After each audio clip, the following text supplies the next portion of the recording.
கூடுவாஞ்சேரி அரசு மகளிர் மேல்நிலைப் பள்ளியில் மாணவிகளுக்கு புத்தகங்கள் வழங்கி வாழ்த்து தெரிவித்த சட்டமன்ற உறுப்பினர் தியாகராஜன், கோடை விடுமுறை முடிவடைந்து தமிழகம் முழுவதும் இன்று பள்ளிகள் மீண்டும் திறக்கப்பட்ட நிலையில் கூடுவாஞ்சேரி அரசு மகளிர் மேல்நிலைப் பள்ளியில் சிறப்பு நிகழ்ச்சிகள் நடைபெற்றது.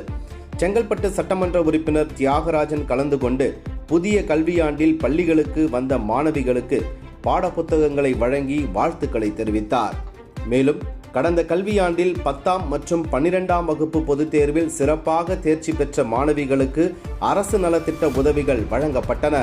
இதில் 12ஆம் வகுப்பு பொதுத் தேர்வில் மாவட்ட அளவில் முதல் மதிப்பெண் பெற்ற மாணவி அபிராமிக்கும், 10ஆம் வகுப்பு பொதுத் தேர்வில் மாவட்ட அளவில் 2ஆம் இடம் பெற்ற மாணவி வேல்விழிக்கும் சட்டமன்ற உறுப்பினர் தியாகராஜன் நேரில் பாராட்டு தெரிவித்து புத்தகங்களை வழங்கினார்.